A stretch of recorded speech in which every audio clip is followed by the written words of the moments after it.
आला कमान लाख सीएम बनाना चाहे तो क्या होता है? वही होता है जो मंजूर खुदा होता है। ये कहावत युवाओं की धड़कन और राजस्थान की सियासत के केंद्र बने पूर्व उप मुख्यमंत्री सचिन पायलट पर सटीक बैठती है। लेकिन सचिन को सीएम बनने से रोकने में खुदा से ज्यादा उनकी पार्टी के नेताओं का हाथ है। बीते साल में 25 सितंबर का दिन तो आपको याद होगा ही, जब आला कमान ने मुख्यमंत्री के लिए सचिन पायलट के नाम को हरी झंडी दिखा दी थी और कांग्रेस के तत्कालीन प्रदेश प्रभारी अजय माकन व पार्टी के वरिष्ठ नेता मल्लिकार्जुन खड़गे, जो कि अब कांग्रेस के राष्ट्रीय अध्यक्ष हैं, को दूत बनाकर पायलट की ताजपोशी करने जयपुर भेजा था।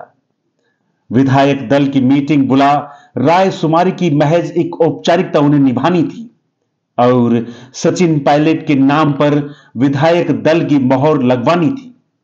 चूंकि सीएम अशोक गहलोत को कांग्रेस का राष्ट्रीय अध्यक्ष बनाने की सहमति पहले ही बन चुकी थी, इसलिए सचिन के सीएम बनने की राह में कोई रोड़ा नजर नहीं आ रहा था।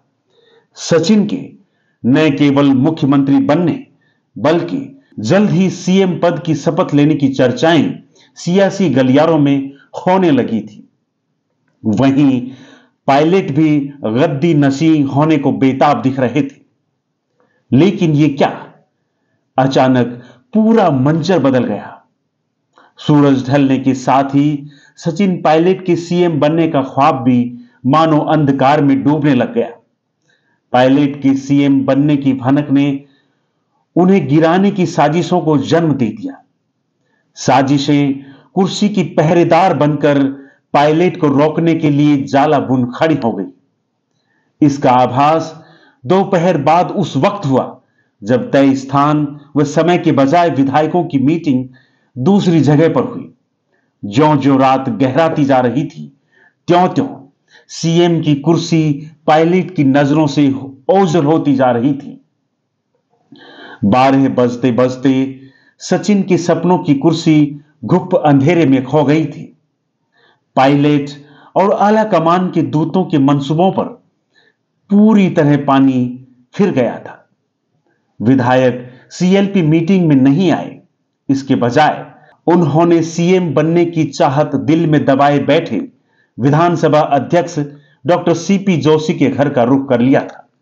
एक बार ये लगा कि डॉक्टर सीपी जोशी के नेतृत्व में विधायक आला कमान के दूतों से मिलेंगे और जोशी को सीएम बनाने की मांग करेंगे, क्योंकि सीएम अशोक गहलोत जोशी को अपना उत्तराधिकारी बनाने की सिफारिश आला कमान के समक्ष कर चुके थे।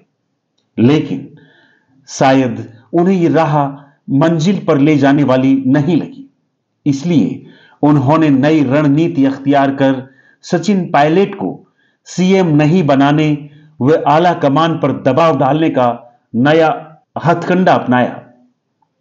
इसकी कमान संभाली सियासत के मंझे खिलाड़ी और विधायी प्रक्रिया के पंडित सीपी जोशी ने। उन्होंने विधायकों से इस्तीफे लेकर अपने पास रख लिए। हाईकोर्ट में उन्होंने यह स्वीकार कर इसकी पुष्टि भी कर दी है कि विधायकों से इस्तीफे लिए गए थे, न कि उन्होंने अपनी मर्जी से दिए थे। आला कमान, उसके दूत माकन व खड़गे तथा सचिन पायलट इस खेल में गच्चा खा चुके थे। उन्हें बैरंग लौटना पड़ा। पहली बार कांग्रेस आला कमान की हुक्म की नाफरमानी हुई थी। कांग्रेस आला कमान इतना पस्त, बेबस व लाचार पहले कभी नहीं देखा गया। अगर सीपी जोशी विधायकों को अपने घर बुलाकर उनके इस्तीफे नहीं लेते तो सचिन पायलट आज सीएम होते। लेकिन सचिन पायलट एक बार फिर मुख्यमंत्री बनने से चूक गए। उनके साथ यह तीसरा वाकया था। इससे पहले वर्ष 2018 में जब विधानसभा चुनाव जीतने के बाद मुख्यमंत्री का चयन हो रहा था, तब पायलट सियासी जादूगर अशोक गहलोत से पटखनी खा गए थे। वर्ष 2020 में भी सचिन का दांव उल्टा पड़ गया था और अब एक बार फिर सीएम की कुर्सी पायलट से एक कदम दूर ही रह गई। आला कमान की चाहत व आशीर्वाद के बावजूद प्रदेश की राजनीति के सबसे आकर्षक व चर्चित चेहरे सचिन पायलट के सीएम बनने में आ रही अड़चनों की पड़ताल चुप्पी तोड़ कर रहा है। इसी सीरीज के दूसरे एपिसोड में आज चर्चा ऐसे नेता की जो खुद भी मुख्यमंत्री की कुर्सी से मात्र एक कदम दूर रह गया था। राजस्थान की राजनीति के उस धुरंधर एवं तेज तर्रार नेता की स्वयं के सीएम बनने की महत्वाकांक्षा नहीं, सचिन पायलट से सीएम की कुर्सी छीन ली है। सूत्रों से मिली जानकारी के मुताबिक कांग्रेस आला कमान की मंशा के विरुद्ध सचिन को सीएम बनने से रोकने की पटकथा उनके दूतों यानी पर्यवेक्षकों के जयपुर पहुंचने से पहले ही लिखी जा चुकी थी। इसके केंद्र में मुख्यमंत्री अशोक गहलोत, मंत्री शांति धारीवाल, महेश जोशी, धर्मेंद्र राठौड़ तो थे ही, डॉक्टर सीपी जोशी की भी अहम भूमिका रही।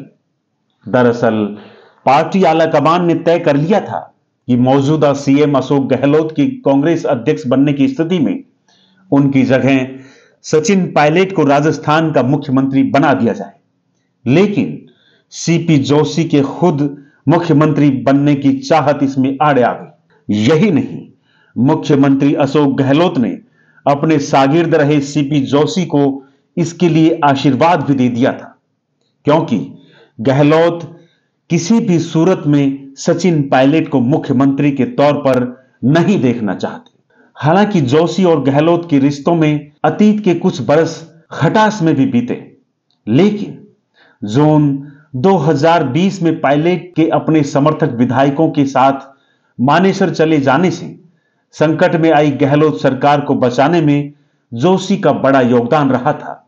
वहीं जोशी ने गहलोत के बेटे वैभव को आरसीए का अध्यक्ष बनवाने में अहम भूमिका निभाई थी।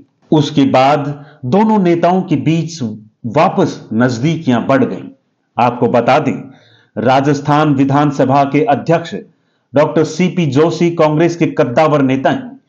वे प्रदेश व केंद्र सरकार में मंत्री रह चुके हैं। प्रदेश कांग्रेस अध्यक्ष रह चुके जोशी संगठन का भी अच्छा खासा अनुभव रखते हैं। जोशी राहुल गांधी के भी करीबी बताए जाते हैं। सीपी जोशी 2008 के विधानसभा चुनाव में महज 1 वोट से चुनाव हार गए थे और मुख्यमंत्री बनते बनते रह गए थे। कहा जाता है कि उन्होंने मुख्यमंत्री पद की शपथ लेने की तैयारियां भी शुरू कर दी थी। महज 1 वोट से मिली शिकस्त के कारण जोशी को मुख्यमंत्री की गद्दी नसीब नहीं हो सकी थी। भाग्य के मारे जोशी आज भी राजस्थान का सीएम बनने की हसरत पाले बैठे हैं। सीएम कुर्सी से महज 1 कदम पिछड़ने वाले जोशी ने इस बार ऐसी चाल चली कि पायलट भी मुख्यमंत्री की कुर्सी से महज 1 कदम ही दूर रह गए। उन्होंने गहलोत के साथ मिलकर सचिन को निपटा दिया। भले ही सीपी जोशी सचिन पायलट की राह का रोड़ा बने हों, लेकिन उन दोनों के बीच अद्भुत समानताएं भी हैं। प्रदेश की सियासत में जहां दोनों नेता तेज तर्रार समझे जाते हैं, वहीं दोनों नेता प्रदेश कांग्रेस के अध्यक्ष भी रह चुके हैं। दोनों नेता प्रदेश व केंद्र सरकार में मंत्री भी रहे। दोनों ही समय समय पर गहलोत सरकार की आलोचना कर इसे असहज करते रहे हैं। यही नहीं, जोशी और पायलट दोनों मुख्यमंत्री बनने की चाहत पाले हुए हैं और दोनों ही सीएम की कुर्सी से महज 1 कदम पिछड़ चुके हैं। अब यह तो वक्त ही बताएगा कि किसकी हसरत पूरी होती है और किसकी नहीं। आपको हमारा यह वीडियो कैसा लगा? अपनी प्रतिक्रिया देकर हमें बताइएगा। अगर आपको यह वीडियो पसंद आया हो तो इसे लाइक व शेयर कर हमारा हौसला बढ़ाइए। ऐसे वीडियो लगातार पाते रहने के लिए हमारे चैनल चुप्पी तोड़ को सब्सक्राइब कर बेल आइकन के साथ ऑल को दबाना न भूलें। जय हिंद।